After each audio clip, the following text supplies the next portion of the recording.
তাআলা তার হাবিবের মাধ্যমে আহলে কিতাবকে মুসলমানদের সাথে ঐক্য করতে বললেন। কি করতে বলছেন? ঐক্য করতে বলছেন না? তাআলাউ ইলা কালিমাতিন সাওয়াইন বাইনানা ওয়া বাইনাকুম, আসো একটি কথায় আমরা একমত পোষণ করি, যে কথাটা আমরাও মানি তোমরাও। এটা ঐক্যের কথা না? কথা বলে না। এখান থেকে স্পষ্ট হয়ে গেল ঐক্য হবে মুসলমানদের ইমানের ভিত্তিতে। অর্থাৎ যাদের ইমান নাই, কাফের মুশরিক, তাদের সাথে মুসলমানেরা কোনোদিনও ঐক্য করতে পারে না। ঐক্যের জন্য আল্লাহ শর্ত দিয়েছেন আহলে কিতাবকে। কি দিয়েছেন? শর্ত কি? মানতে হবে কি? আল্লাহ না'বুদা ইল্লাল্লাহ, আল্লাহ ছাড়া কারো ইবাদত করা, ওয়ালা নুশরিকা বিহি শাইআ, আল্লাহর সাথে কাউকে শরীক করা, ওয়ালা ইয়াত্তাখিদা বা'দুনা বা'দান আরবাবাম মিন দুনিল্লাহ, আর আল্লাহ ছাড়া মানুষ হয়ে মানুষকে রব বানাতে পারবে না। তাহলে এখানে স্পষ্ট বোঝা যায় ইমানের ভিত্তিতেই মুসলিমরা ঐক্য করতে পারবে। যাদের ইমান নাই, কোরআন হাদিসের বিশ্বাস নাই, মুসলমান কোনোদিনও তাদের সাথে ঐক্য করতে পারে না। পারে না। এটা আল্লাহ আরেক জায়গায় বলে দিয়েছেন। আল্লাহ রাব্বুল আলামিন বলেন, ওয়া'তাসিমু বিহাবলিল্লাহি জামিআন ওয়া লা তাফাররাকু, তোমরা আল্লাহর রশিকে দলবদ্ধভাবে শক্তভাবে আঁকড়ে ধরো। আল্লাহর ওই রশির নাম কি? জোরে বলতে হবে। তাহলে ঐক্য যাদের সাথে করব, তাদের মধ্যে কোরআনের বিশ্বাস থাকতে হবে, তাদের মধ্যে শিরক থাকতে পারবে না, কুফর থাকতে পারবে না। পারবে? পারবে না। কাফের মুশরিকদের সাথে ঐক্য করে সমঝোতা করে মুসলমান কোনোদিন লাভবান হতে পারে না। দেখেন না, সস্তায় ফ্যান্সি ডিল তৈরি করে বাংলাদেশে পাচার করে আমার যুব সমাজকে ধ্বংস করতে চায়। বাংলাদেশ থেকে গ্যাস চুরি করে নিয়ে যায়। আমার দেশে ইলিশ উৎপাদন হয়, বাংলার মানুষ ইলিশ খেতে পারে না, ওইটা তাদের দুর্গা পূজায় চলে যায়। আর চলবে না ভারতের দাদাগিরি, এবার ঘুরে দাঁড়াতে হবে। হিন্দুস্তানের পত্তলিকদেরকে বাংলাদেশের মুসলমান লাল কার্ড দেখায় দিতে চায়।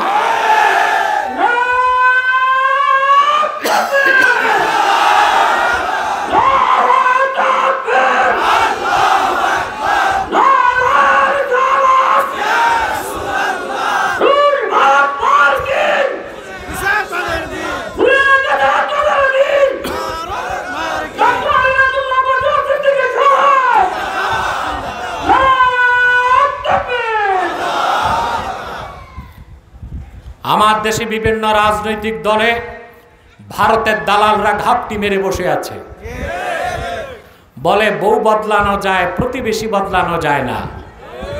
বাহ, কি চটকদার কথা! দালালি করার শব্দগুলো মুখস্থ আছে, ঠিক না? হ্যাঁ, বউ বদলানো যায়, প্রতিবেশীকেও বদলানো যায়, যদি প্রতিবেশী সব সময় দুশ্মনী করে, ঠিক না? মার্কিন যুক্তরাষ্ট্রের সবচেয়ে নিকটতম প্রতিবেশী হচ্ছে মেক্সিকো। যুক্তরাষ্ট্র কাঁটাতারের বেড়া দিয়ে মেক্সিকোকে আলাদা করে রেখেছে, প্রতিবেশীকে তার আলাদা করে দিয়েছে, প্রতিবেশীকে আলাদা করে দিয়েছে। কথা বুঝতেছেন? ভারতের সবচেয়ে কাছে হচ্ছে নেপাল। নেপাল একটা হিন্দু রাষ্ট্র, নেপাল ভারতের সাথে কোনো সম্পর্ক রাখে না। শ্রীলঙ্কা একটা হিন্দু অধ্যুষিত রাষ্ট্র, ভারতের সাথে সম্পর্ক রাখতে চায় না। আর যেখানে বাংলাদেশ একটা মুসলিম অধ্যুষিত রাষ্ট্র, আর ভারতের নেতারা লিখে গেছে ভারত চাণক্য নীতিকে অনুসরণ করে। চাণক্য নীতি, ওই চাণক্য নীতির প্রথম নীতি হচ্ছে ভারত তার প্রতিবেশীকে তার প্রধান শত্রু মনে করে। তা আমরা শুধু প্রতিবেশী না, আমরা মুসলিম, আমাদের প্রতি তাদের আক্রোশ আছে, আছে না? অতএব তাদের সাথে আমাদের কোনো রাজনৈতিক চুক্তি, বাণিজ্যিক চুক্তি হতে পারে না। ওরা শুধুই আমাদেরটা লুটে পুটে খাবে, বাংলাদেশের ক্ষতি করবে। অতএব ক্ষতিকর প্রতিবেশীকে লাল কার্ড দেখায় দেওয়া উচিত। আর সেই সময় চলে এসেছে বাংলাদেশ, ঠিক না? বাংলাদেশে এখন ঐক্যের জন্য দৌড়াদৌড়ি চলতেছে, সবাই ঐক্য করতে চায়। কিছু তো এখন হিন্দু বৌদ্ধ খ্রিস্টান ঐক্য পরিষদের সাথেও বসতেছে, ঐক্য করার আর জায়গা পায় না। কথা বলেন, ঐক্য করতে করতে হিন্দু বৌদ্ধ খ্রিস্টান ঐক্য পরিষদ আছে না, এটার সাথে যে বসে গেছে ঐক্য করবে। কাফের মুশরিক বেঈমান তাদের সাথে মুসলমান প্রয়োজনে সামরিক চুক্তি করতে পারে, অর্থনৈতিক লেনদেন হতে পারে, প্রতিবেশী সুলভ আচরণ করতে পারে, কিন্তু ভ্রাতৃত্বের চুক্তি, বন্ধু সুলভ চুক্তি কোনোদিনও করতে পারে না। পারে? ঐক্যের জন্য প্রথম শর্ত হচ্ছে যার সাথে ঐক্য করবেন তাকে ইমানদার হতে হবে। কি হতে হবে? শিরক মুক্ত, কুফর মুক্ত হতে হবে। বাতিল ফেরকা মাসলাকে মাসলাকে ঐক্য চলবে। আমাদের স্লোগান মাসলাক যার যার, দিন ইসলাম সবার। মাসলাকে মাসলাকে ঐক্য চলবে, কিন্তু ফেরকার সাথে ঐক্য চলবে না। চলবে না। কোন ফেরকার সাথেও যদি ঐক্য করা যেত তা হযরত আলী রাদিয়াল্লাহু তাআলা আনহু খারিজিদের সাথে ঐক্য করত। করছেন? হযরত আলী রাদিয়াল্লাহু তাআলা আনহুর যুগে বাগদাদে, ইরাকে একটা জায়গা আছে তার নাম হারুরা। কি নাম? ওখানে খারিজিদের আত্মপ্রকাশ ঘটছে। তাদের সংখ্যা ছিল 12,000। কত? হযরত আলী রাদিয়াল্লাহু তাআলা আনহু একবার নয় তিনবার আব্দুল্লাহ বিন আব্বাসকে পাঠালেন তাদের বুঝাতে, তারা বুঝ মানল না। চতুর্থবার হযরত আলী রাদিয়াল্লাহু তাআলা আনহু খারিজিদের বিরুদ্ধে যুদ্ধ ঘোষণা করলেন, আর সেই যুদ্ধে তিনি 8,000 খারিজিকে হত্যা করছেন। কত? 8,000। কেন? যদি ফেরকার সাথে ঐক্য করা যেত হযরত আলী খারিজিদের সাথে ঐক্য করে নিতেন। করা যাবে না। অনেকে বলে ঐক্যের ক্ষেত্রে কে শিয়া কে সুন্নি তা দেখার দরকার নাই, এটা নির্বোধ পাগলের প্রলাপ। শিয়া সম্প্রদায় কোনো মাসলাক না, ফেরকা, তাদের সাথে কোনোদিন ঐক্য হতে পারে না। ইতিহাস সাক্ষ্য দেয় প্রত্যেকটি যুগে শিয়া সম্প্রদায় মুসলমানদের ক্ষতি করেছে, ভিতর থেকে ছুরি মেরেছে। সেলজুকদের শাসনাবস্থায় এই শিয়ারাই মঙ্গলদের সাথে মিলে সেলজুকদের উপর আঘাত করেছে।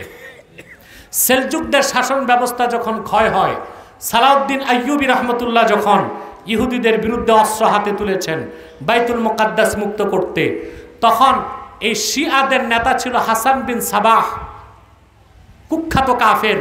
সে গোপনে ফিলিস্তিনে ইহুদিদেরকে সহযোগিতা করত, সালাউদ্দিন আইয়ুবী রহমতুল্লাহর বিরোধিতা করত। খেলাফতে আব্বাসিয়ার যিনি বিদায়ী খলিফা ছিলেন, তার মন্ত্রী ছিল শিয়া। সে খলিফাকে ভুল বুঝিয়ে বাগদাদ থেকে সমস্ত সৈন্য সীমান্তে পাঠিয়ে দিছে, আর গোপনে চিঠি লিখে চেঙ্গিস খানের নাতি হালাকু খানকে বাগদাদ হামলা করতে দাওয়াত করছে। চেঙ্গিস খানের নাতি হালাকু খান একদিনে বাগদাদে হামলা করে 18 লক্ষ মানুষকে হত্যা করেছে। যুগে যুগে এই শিয়া সম্প্রদায় মুসলমানদের ক্ষতি করেছে। শিয়া সহ যত ফেরকা আছে তাদের সাথে কোনো ঐক্য চলবে না। ঐক্য হবে মাসলাকের সাথে মাসলাকের, ঐক্য হবে ইমানদারদের সাথে ইমানদারদের। মনে থাকবে? এই জন্য আল্লাহ রাব্বুল আলামিন বলেন, তাআলাউ ইলা কালিমাতিন সাওয়াইন বাইনানা ওয়া বাইনাকুম আল্লাহ না'বুদা ইল্লাল্লাহ। আহলে কিতাব আসো, একটি কথা সমানভাবে আমরা বিশ্বাস করি, তোমরা বিশ্বাস করতে পারো, একটি কথায় একমত হতে পারো। সুবহানাল্লাহ। সেটা কি? আল্লাহ না'বুদা ইল্লাল্লাহ, আমরা আল্লাহ ছাড়া কারো ইবাদত করব না। তিনটা কথা আমি নসিহত হিসেবে বলছি, গেঁথে নিতে হবে মনে। পারবেন না? আবাদত হবে কার?